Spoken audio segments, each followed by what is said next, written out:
Alright, we are back with part 2. This video I feel like it's going to be very, very long, because now we're getting into the movies I really, really like, and so I'll probably just yap about them for as long as I can.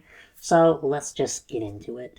Alright, the next movie is Seed of the Sacred Fig, and it's a Iranian movie, I think. I think under the Oscars it was technically a German movie. I could be wrong, but I know that the director and the actresses had to flee the country because of its subject matter. It's very political and very critical of the Iranian government. And so I think it deserves a good watch. It is a very well shot movie. I like the character dynamics between like the daughters and the mom, and then like the daughters with the father, and how they are so different.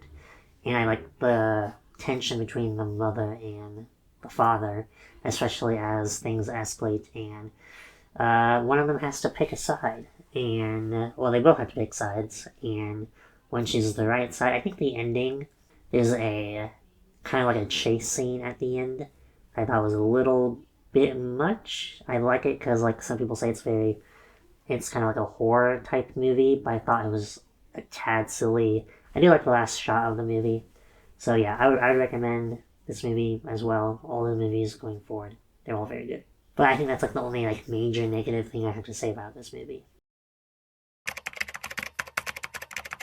Alright, the next movie is The Wild Robot, made by I think DreamWorks made it. It's probably the best kids movie of the year. The animation's very good.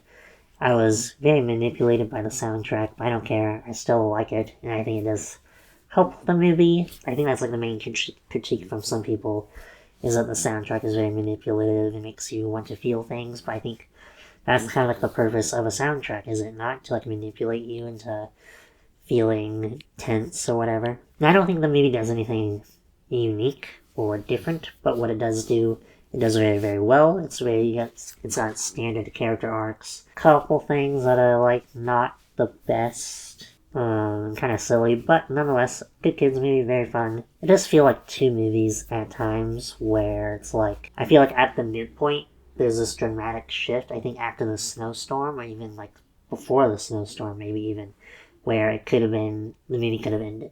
But then the movie would have only been like 50 minutes. And I know it's based off of a book, so I think that probably played a part in it. And I think overall the second half is weaker than the first half. I like the first half a lot more, and I think my favorite part of the movie was honestly probably the snowstorm scene with all the animals. Very easy. I felt like the arc with the robot was done at that point. I don't feel like anything shifted too much afterwards, but yeah. The next movie we'll talk about is Flow, another animated movie. It cost $3.7 million, and it was made in, I'll put it up on the screen, I kind of forget off the top of my head. But yeah, if you watch this movie, watch it in a 4K format, or Ultra HD or something. Because I watched it on like 1080, I was like, yeah, I'm not getting the full experience here. It's about a cat that is surviving the post-apocalypse.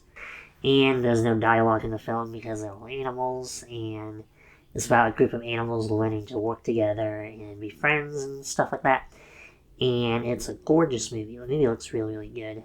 Some great shots, good character development, good themes, even though, again, there's no dialogue.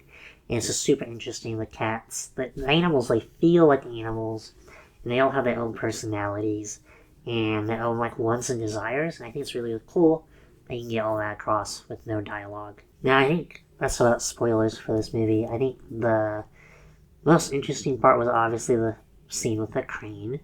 I think the crane, a lot of people have different interpretations of what that scene meant, because the crane just kind of dies. And it's like, oh, is a metaphorical death of the crane is about the will to live and the will to keep going in this land. I saw someone say that it was like self-sacrificial, and that the crane died to stop the flooding. I don't know if that's like fully true, but I mean, maybe it's a very interpretive movie. Also, there's a through line of the film where it's like, oh, the animals are learning to work together, and I think that's exemplified. It's like the cat doesn't really want anything to do with them, the dogs abandon them, the crane kind of abandons them, but also just dies. And they all come together at the end to save the capybara, and yeah, it's a great movie. I love the ending shot because it mirrors one of the first shots of the film with the pond. And the whale, I haven't seen anyone talk about the whale and what that represents. That's also very interesting. So, yeah, highly recommend. Nice, cute, cozy movie. Then we have the animated film Look Back. It's a movie that's like only 55 minutes long, does not overstay its welcome. Even though it has a short runtime, it still allows the story to breathe. Like in the beginning of the film, we just see the main character drawing, same with the end of the film, and there's a lot of like montages with the two characters growing together and learning how to draw and hanging out, reacting to their first published works, and it's a beautiful movie. It also has probably one of the best scores of the entire year. I think the soundtrack is just phenomenal. And I think the last line in the main universe, I guess, is her asking herself, "Why do you draw?" And it kind of goes into, and then you see the stuff with the alternate universe that's all in her mind, and you see it's all about the connections that she made and the experiences that they had and things of that nature. And I think that goes into like the meta of the movie as well. Like if you combine the main characters' names, Fujino and Kiyomoto, it makes Fujimoto. And Fujimoto is the author of the original comic manga thing. So I kind of took this as a therapeutic movie for him, or like a story where he's just kind of talking about his self-conflict when it comes to drawing. Kiyomoto, is she the extroverted one?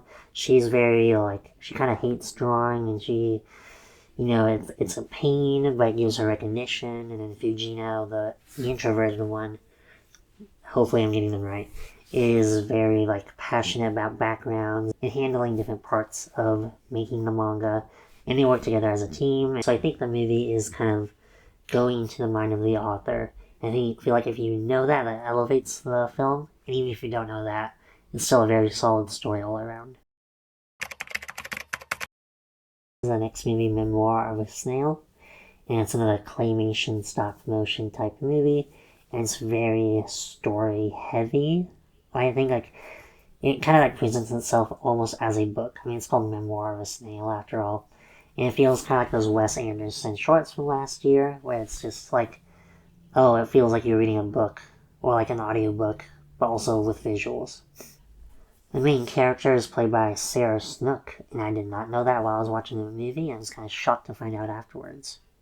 The comedy is kind of hit or miss. I feel like even though it's claymation or stop motion, it's still very, very good with its cinematography. There's a lot of good looking shots. And I think the best thing about this movie is from beginning to end, it's very heavy with symbolisms and metaphors. Like one of the first shots of the movie is the brother releasing a bird from a cage. And I mean, if you know, you know. But that's kind of like the whole theme of the movie is like caging yourself in with escapism or with like these kind of quirks that you develop kind of taking over your life or these obsessions, and you always need someone to like help you pull yourself out of that. And how snails are kind of like the obsession that she has, that she kind of has to get away from. It kind of just shows how she views herself, and honestly, like the first line of the movie, I think, is with the character called Pinky, and it comes back in such a well-rounded way. Then there's I'm Still Here, and it's centered around a family in Brazil in the 1970s that has to deal with the disappearance of a father and the mother trying to kind of hold her family together and remain strong, kind of like seek justice for what happened to her husband. It's a real story, so I don't really know if it's like there's like plot stuff. It's kind of like spoiling Oppenheimer, but yeah, I do recommend people see this. So I will be talking about plot stuff, so it might not be a big deal. Now, the family seems like a very real family. If you told me all the actors were related, I would probably just full on believe you, especially during the get-together scenes where they're all dancing. And of course, later in the movie, when they take the father away, and it's like not shown as like this big deal because it really wasn't. It was like, oh yeah, he'll come back tomorrow probably, and everything will be fine. But then no, that was like the last time I ever saw him. Now we're talking about Challengers, one of the best looking movies of the year. I'll be saying that a lot from now on.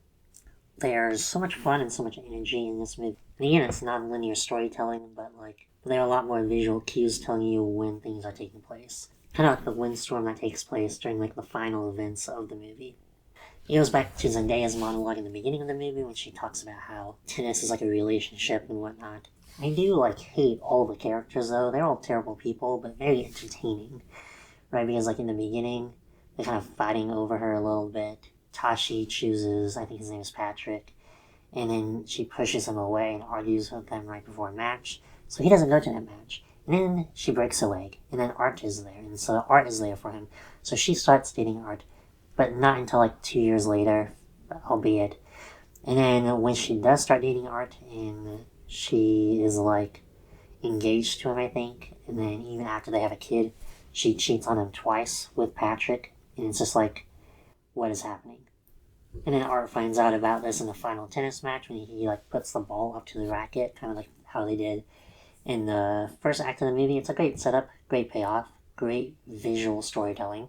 But yeah, they are awful people. In the beginning of the movie, Tashi says she doesn't really care about tennis all that much. She wants to do something more with her life. But then she gets involved with these two, and I think it's because they come from a more wealthy background that she feels like she has to prove herself, and that's why she becomes obsessed with tennis, tears the two boys apart, and then fixes their relationship at the end of the movie. The soundtrack was just all around awesome, one of the best of the year, and it's a really cool direction, like when they bounce the tennis ball and like the ball hits the glass, but the camera's underneath the glass, and when they somehow like put a camera inside a tennis ball and they like hit it back and forth, and then like it becomes a drone and it like goes up. I have no idea how they did that, but it was awesome. Alright, now we're talking about the monkey movie, Better Man. And this movie has great style and just great direction all around. I love the part where, like, I think it's the beginning of the movie where he's on a stage and, like, the camera, like, shifts to him and then it goes back and then they're in, like, a restaurant and he's performing at the restaurant. I thought that was really cool. When he meets the boy band at first, or, like, the rest of the people in the boy band, the camera goes, like, they're all, like, standing in front of, like, a full-body mirror type thing.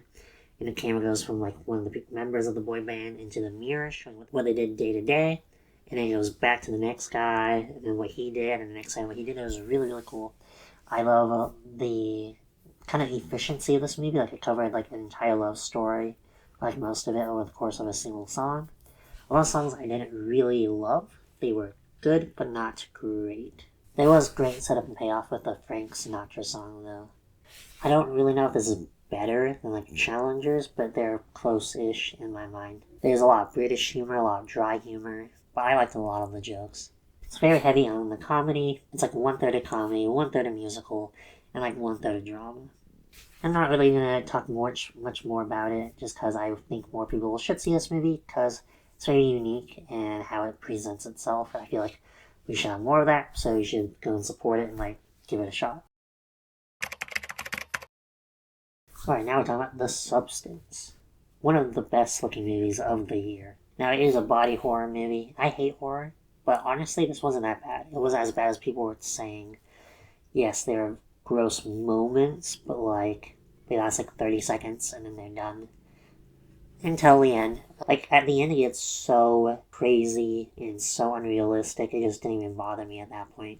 The performances were all around amazing, from Demi to Margaret to even Dennis Quaid. Act 1 and Act 3 were like amazing, even like all the way up to the midpoint was amazing, and it kind of slows down a little bit. I don't really know what I would delete. Maybe the flashbacks, but they only lasted like a second, so it's not a big deal. I just felt like we understood what was happening and didn't really need them. Now, this movie is very, very heavy on visual storytelling. There's a lot of visual setups and a lot of visual payoffs. And that's where its strengths come from. It's very well shot, very vibrant, very colorful, and just very weird. You have the time lapse at the beginning and end of the movie. You have the thing with the eggs, and then when you see like the video of The Substance, he's carrying like 2 yellow balls, which is again like the eggs, but one of them's all wrinkly just because it represents the older version. When she's mad in Act 1 at herself, she throws the cup at her picture. When she's her younger self, she does stretches, and when she comes up, she like touches her toes, and when her body fully comes up, she like covers her old self-portrait. Then you do have like a line of dialogue in the beginning. I think like the first line of the movie is "take care of yourself," and that's kind of like the opposite of what happens in the entire movie. And I'm a sucker for very good first lines of dialogue. Then you also have the gross shots, like with the shrimp, or when Demi goes into like the bathroom or whatever, and you realize that the camera is just on top of a toilet, and Dennis Quaid comes in. He gets very, very close and very, very personal. The soundtrack and just like the general sound design of the movie is amazing. A few examples is when Dennis Quaid smokes when he first meets Sue, and like you hear like the fire in the smoke and how it like burns, or when the body initially just morphs, or when Sue goes back to Elizabeth for the first time and you have that shot of like the highway, and the sound just elevates everything in the movie. There's just not a lot of dialogue in this movie compared to like other movies. There's still quite a bit of dialogue, just I feel like it's just a lot more on the visuals and a lot more people staring at, the younger version and the pictures of the older version, or doing the dances or whatever else. The ending is very creepy, very dark. The whole movie is about like self-loathing and what that like turns you into.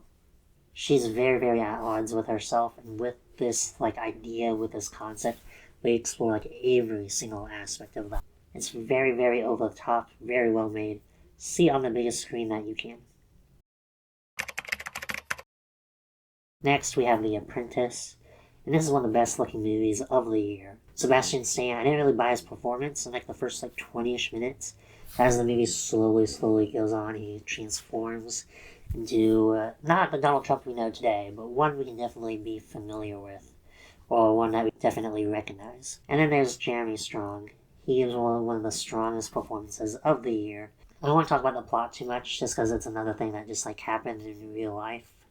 I don't know how accurate the movie is, but I think like most people say it's like decently accurate with like some made up stuff. Trump slowly gets worse and worse throughout the movie. He surpasses Roy Cohen, who's also a terrible person. And I think the birthday cake scene is one of the best like individual scenes of like the entire year, because the birthday cake is like that of the American flag. I don't know if that's like on purpose, like Trump lighting the flag on fire. It might have been. And just how Roy Cohen cries during that scene. And there are a few different interpretations to that.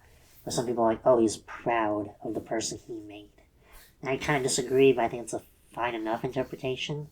I just disagree because throughout the movie there are odds with each other. Right? Like Trump is learning from him, and then Trump surpasses him, and then they're just more at odds with each other, and they argue, and I feel like Roy Cohen kind of realizes what he made at the end, and that's why he's crying, is just because it's like, oh, I made a terrible person. However, I think one of my favorite scenes also was just like after his brother's funeral. It's him and his wife in bed, and he refuses to be comforted by her, even though he's clearly like crying about it and stuff. And it's just an incredible scene, and I think that's probably one of the best in the entire movie.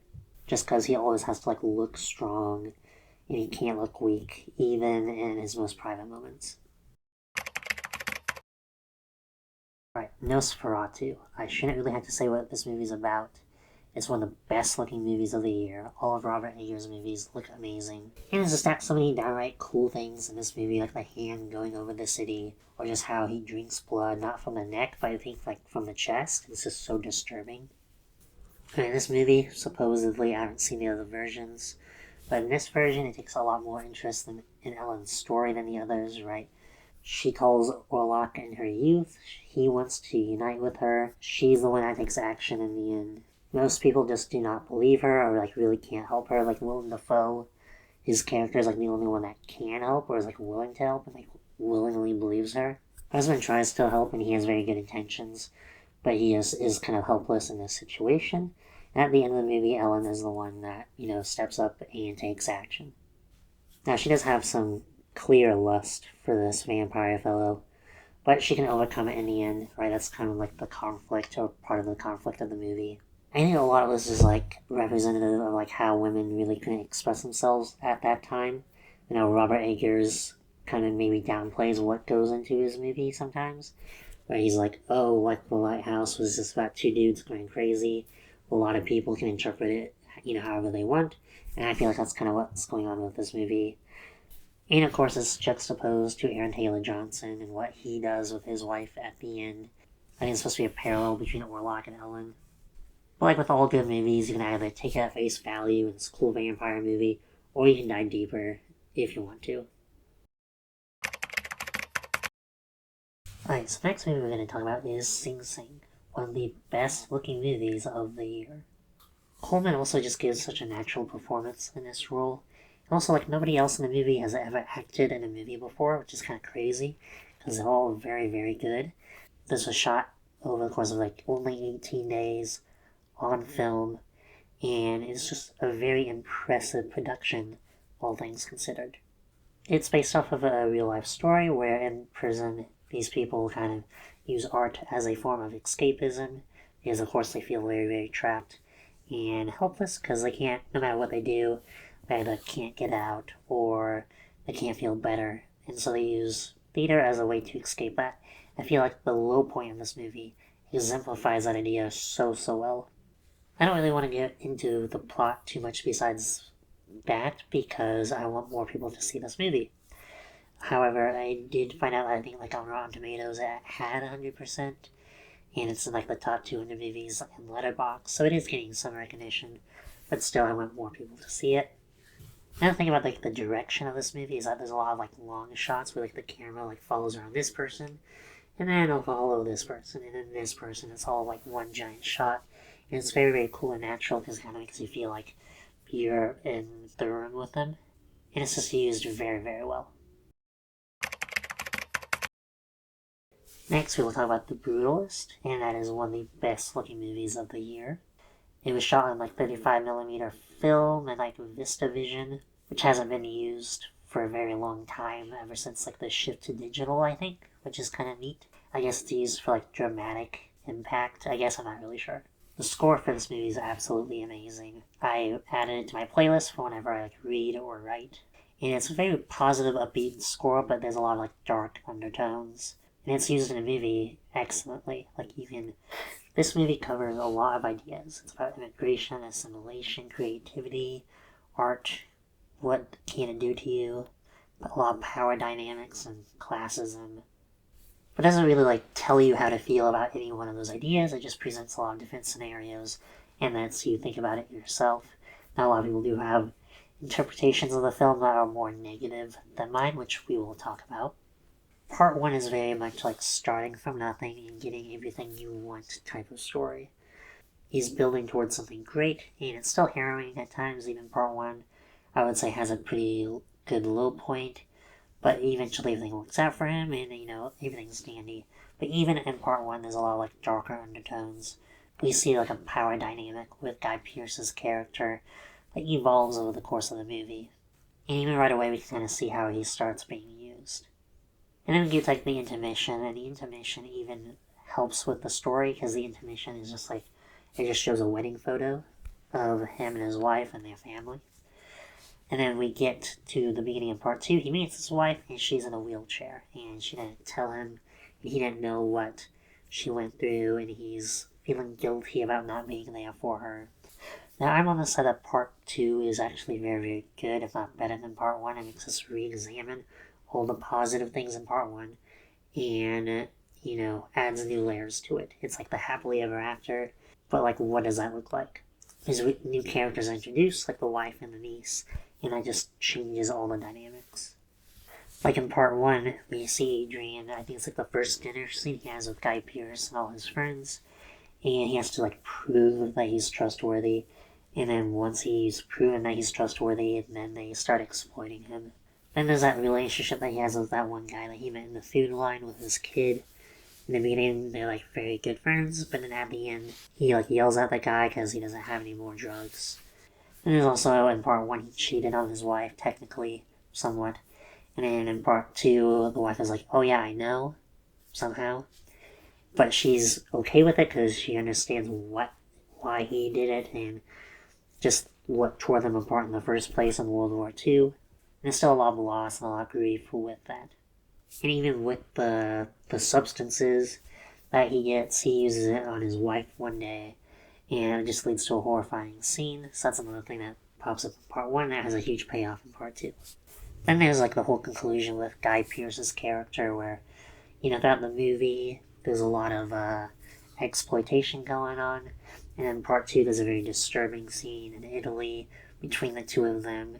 And to me, I don't think that was necessary. Like, I don't mind that it was there, but it was very, like, figuratively happening throughout the whole movie.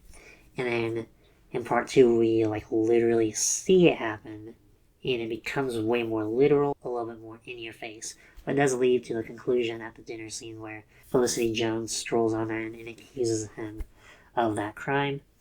And of course that leads to him disappearing into the woods, and we never find out what happens. Some people say in a figurative way he, like, becomes the building, or in a symbolic way, because his presence is kind of lingers around that building, because he's the one that wanted it to get made. And even though Adrian led the project and worked on it and designed it, it still has his presence. Then there's the epilogue, where there's a lot of, again, a re-examination of everything that came before. It kind of murks the themes a little bit on purpose, because it doesn't really tell you how to feel about any one thing. In the epilogue, he doesn't talk. The main character, Adrian Brody, doesn't talk at all. Instead, it's his niece who talks, which is kind of like the opposite of part 2, where she didn't talk pretty much at all, like, except for, like, one scene. And now she's speaking for him.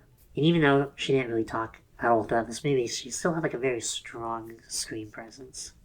And throughout this whole thing, we see that she kind of talks and tells the audience new information, like what the building was based off of, and how it was like a tribute to his wife and stuff, and that stuff was never mentioned in the movie. So I feel like it comes across as kind of false, very negative, especially with the music in the background. And just like the darker tones of that scene, it just doesn't feel like... It feels like a simplification of what he designed. Now, there's a line that's kind of being, talked about, where it's like, oh, it's the destination, not the journey. Kind of like the reverse of what it's supposed to be. And I think that also exemplifies why this scene is negative. I don't think the movie is literally saying it's the destination, not the journey. This movie is 3.5 hours long. I feel like that just wouldn't make any sense, especially with all the things he went through. I feel like that just shows that what she is saying is not true. Trying to be very, very pro-art and very, very pro, the creation. But honestly, that's kind of what tore him up in the end. That and, like, the power dynamics, which led to him focusing on his creation and that destroying the relationships around him. And I think that's just, like, a huge part of the tragedy. But yeah, let me know what you thought about this movie, because again, from here on out, all these movies are very, very interpretive. Now let's talk about Honora. About 10 minutes into watching his previous movie, Red Rocket, I thought the dialogue was so natural. I was kind of thinking it was the same guy who wrote the Before trilogy, because the dialogue was so natural. But the more I saw the movie, it was clear that this dialogue had a little bit more of an edge. But even so, I think Sean Baker overall has very, very natural dialogue, just with a little bit more cussing and stuff. And the same is true when it comes to his newest movie, Honora. Now, between the casting and just the script, there's so much energy brought to this film. It's very entertaining from beginning to end. Now, the color grading and the cinematography are all very well done in this movie. And I was trying to compare it to other films of his, like Red Rock and Florida Project. And I guess something I like about Sean Baker is that all of his films do feel distinct. They are all a little different. They kind of have a different sort of visual to them, even though they're all from the same director. And I like that a lot. But you can, like, even so, you can still tell it's like the same person. Now going back to the cast for a little bit, Mikey Madison was amazing in this role. She's in literally every scene of the film. And I was already impressed, but then I saw her in an interview, and just like the way she talks in an interview versus the way she talks in this movie are just completely different. Need to do a little more detailed work, but yeah, I like to be organized. Do not fucking touch me! Then there's Igor. A lot of people were thinking that he should have won the Best Supporting Actor at the Oscars, and I kind of disagree, although I still like him in this movie. He's a little bit more reserved, a little bit less dramatic, and there's just a little less room in this film to show his acting capabilities or his range, as opposed to some of the other candidates. Even so, he's still great in this movie. But to show I'm not fully biased with this movie, I want to talk about some negatives first. I think the scene where they were chasing Vanya could have been cut down quite a bit. There just wasn't a lot done for the character of Honora during that time, other than the relationship building that she did with Igor. Then there was the relationship and the rivalry with Destiny, and I feel like A lot of people didn't like it. I thought it was just kind of okay. It was maybe a little forced in there, but it was just a simple setup and payoff. Because it was really only like 2 lines of dialogue in the entire film, I think. Next, talk about things I like in the movie. There's this very neat contrast with the middle of the movie and the ending of the movie. So in the middle of the movie, they get married, and there's a lot of color, there's a lot of yelling, there's the music blaring. And at the end of the movie, it's quite a bit darker, way more quiet. All you hear is the snow falling, the windshield wipers wiping. And I think the contrast there, and also like the tone, one is super happy, one is super sad, and I think it's just done very, very well. There's also a bit of an arc within Nora where she has some development when it comes to her name. It's mentioned twice that she does not like her name. Then she meets the mom, and she proudly says her name, but is not rewarded by the script. Really, she just kind of goes ignored until the very end of the movie where Igor actually says he likes her name. And that builds to the end of the movie very, very well, which we will talk about now. Well, not yet, because before I want to talk about the ending, I want to talk about the parallels between Vanya and Igor and how they relate to Honora. Now, with Vanya, his relationship with Honora is very, very superficial. Sean Baker said there were a lot of power dynamics, and it's kind of a central theme of the film. And that's exemplified during the plane scene where the workers on their hands and knees thanking Vanya's parents for letting them work for them. And of course, all the workers on the back of the plane. There's a lot of visual storytelling there, I guess you could say. And just throughout it, you can tell that Vanya doesn't really care about a lot of things. He just kind of uses them and throws them away. All he cares about is how he feels in the moment. That's kind of displayed with a few things like how he parties, playing video games, using Honora. And it's all just like super fake, and of course it's super fake, especially with how quickly he just gives her up. And when it comes to the end, how quickly he gives her up, he just kind of calls her stupid. And yeah, I would say she's very naive, but she, of course, wants to get out of her current life, wants to live low life, and she wants to hold on to that as tight as possible. Whether she loves Vanya or not, I don't think matters that much, because again, she's fighting for the life that she has now, and she's trying to keep everything. She wants to have that Cinderella life, like she brings up, I think, like almost halfway through the movie. Then we have her relationship with Igor and all the stuff going on with that. So there's a lot of parallels between her and Igor. They both have Russian grandparents. They both get cuts on their cheeks. And of course, they're both tools for this rich family. And of course, there's everything with like the scarf, and there's everything with the name, which I brought up earlier. So at the very end of the movie, when they're in the car and events transpire, a lot of people say it was because he gave her the ring, and because she views relationships as transactional, because she is in the industry. I don't know what to say to not get demonetized. But even so, you get what I'm saying. And people view it as, oh, he gave her the ring, so then she, does the nasty with him. And I think that's a huge simplification of the whole story, given that throughout the entire movie, they are building a relationship, there's all these parallels with them, and it would make no sense for one relationship, aka Vanya's relationship, to be very, very transactional, and then have her second relationship with Igor also be super transactional. That doesn't make any sense to me. And of course, right before the events transpire, the grandmother is brought up. It's like her car. She doesn't like it.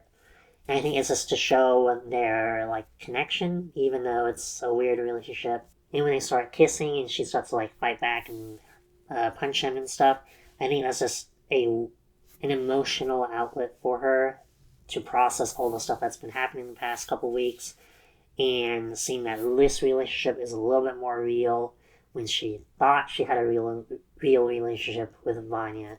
And I think it was just all too much for her at that point, and then that's why she broke down at the end of the movie.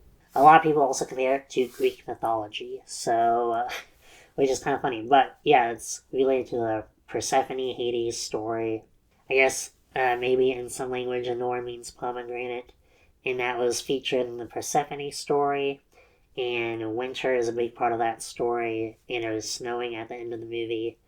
So maybe there's something there. I don't really know because I think Persephone's story is more about like death and a mother trying to save her daughter, and that's not really present in Nora whatsoever. Maybe there's like a loose connection. I'm not really sure.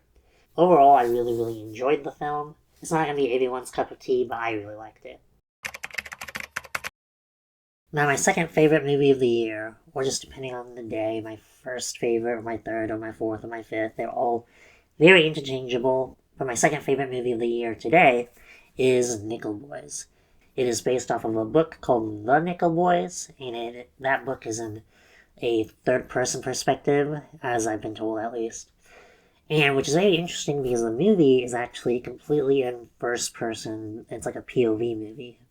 Now, this movie is very unique, it's very ambitious, but I can still see it being hard to get into for the casual, like, moviegoer, because of that first person perspective, because there's a lot of time jumps in the beginning, but those time jumps are so clearly supposed to, like, represent, like, memories and, like, the feeling of memories that the main character had when they were younger. And also, to go along with that memory idea, there's a lot of close-ups. I mean, like, you are close up with just random or seemingly random objects. Like there's a scene where like the mom scrapes frosting off of a knife, and like you like go up to like her thumb, and it's very close up. It's very cool. If I can see how for people who don't really watch a lot of movies, that might be a little hard to digest for the first like half hour. But in my opinion, like once you get past like the 30-minute mark, you should probably be used to it already, and you will be like fully engrossed in the movie. Now, before we go into any more plot things, I do want to talk about just a lot of the technical aspects of the movie and praise them because this movie has great directing. This is the director's second movie that he's directed, and the cinematography is awesome, the score is amazing, and it's honestly like one of the best looking movies of the year.